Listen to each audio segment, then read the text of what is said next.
Salut à tous, bienvenue dans cette nouvelle vidéo, on rentre dans le vif du sujet. Ça va être une fin de saison complètement incroyable pour le Paris Saint-Germain. Demain, finale de Coupe de France, 21h, PSG, Reims, Stade de France. Une semaine plus tard, finale de Ligue des Champions contre l'Inter de Milan.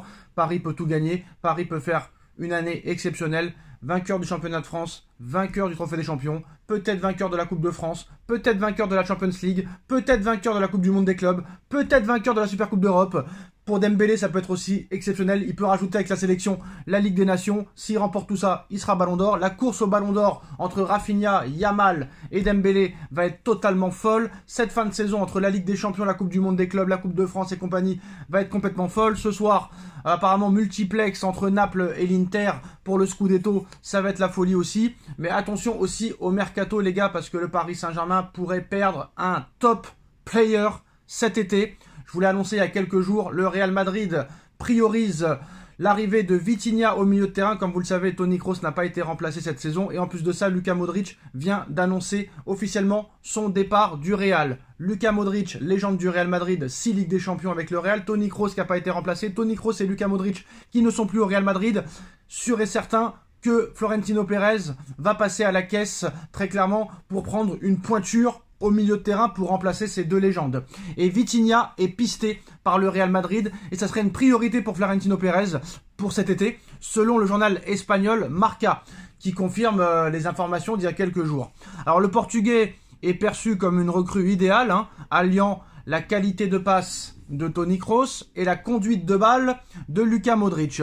Peut-on lire sur le quotidien espagnol? Alors franchement, c'est sûr que pour le Real Madrid, ce serait une grosse recrue. Aux yeux de Florentino Pérez, il n'y a pas meilleur que Vitinha à ce poste dans le monde, en Europe, à l'heure actuelle. Le seul qui est peut-être meilleur, c'est Pedri, et ça reste encore à vérifier, mais Pedri est un monstre quand même. Mais Pedri, s'il part, c'est pas pour aller au Real Madrid, à moins qu'il fasse une Figo, une R9 ou je ne sais quoi.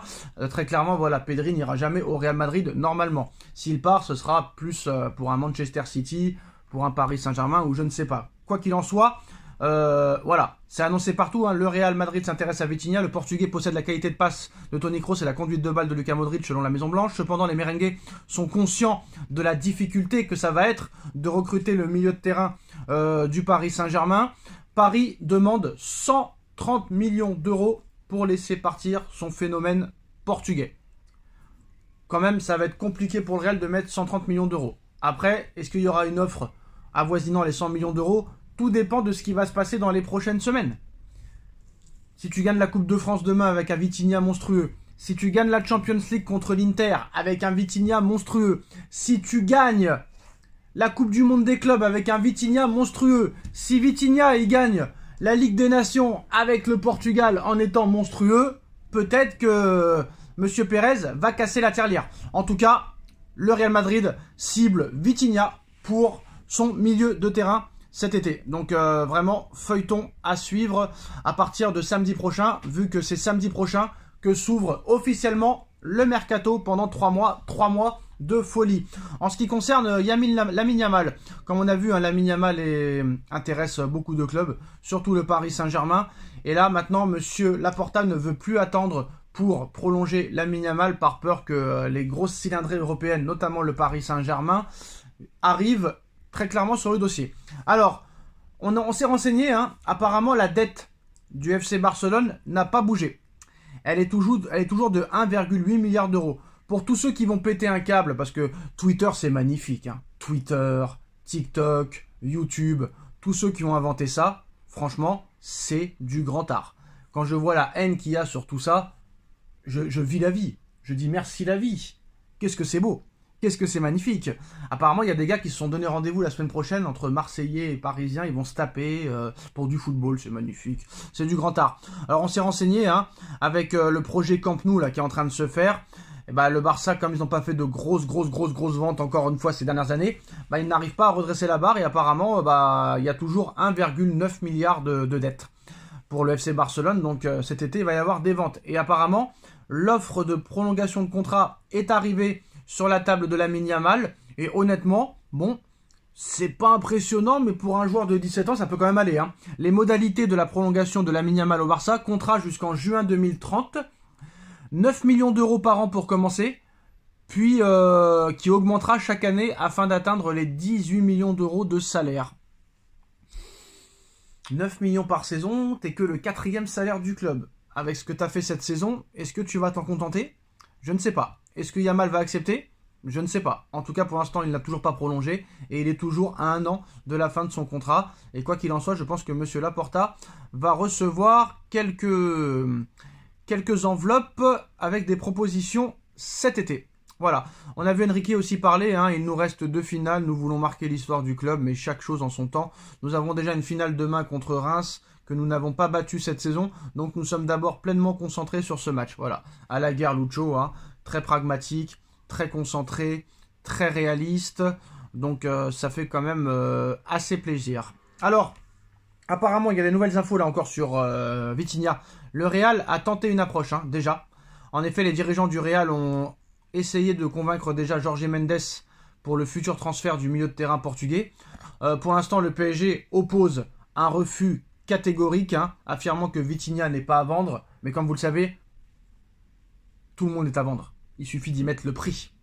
Et c'est sûr que si le Real arrive avec une offre entre 100 et 120, le Paris Saint-Germain y réfléchira 2 fois. Le problème, c'est que si tu vends Vitinha, c'est pour acheter qui à la place?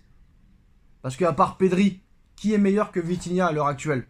Donc je pense que c'est quand même peu probable que le Real Madrid arrive à ses fins. En tout cas, on verra ce qui se passera. Ça va être quand même un dossier passionnant à suivre, qui pourrait quand même faire parler cet été. Là, on passe de Neymar, Mbappé, Messi à Vitinha quand même. Hein. Vitinha, ça prouve quand même qu'il a pris une ampleur cette saison complètement folle.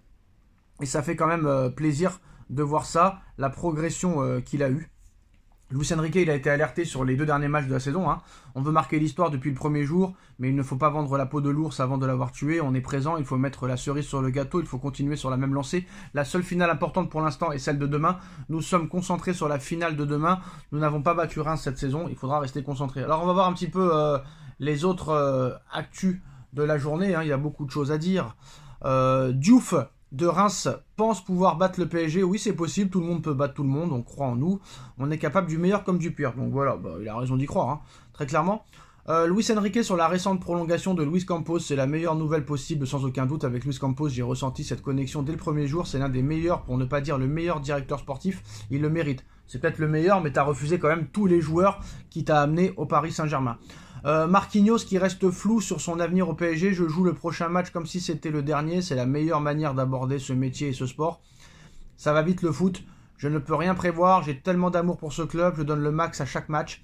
Après, s'il pense un jour que ce n'est plus le moment d'avoir Marquinhos au PSG, ça arrivera un jour ou l'autre. Marquinhos ne traite pas d'éloges, hein.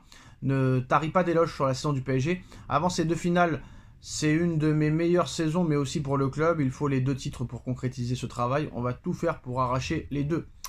On se sent très bien, on est prêt, on est exigeant envers nous-mêmes. C'est beau de gagner cette compétition, je le sais.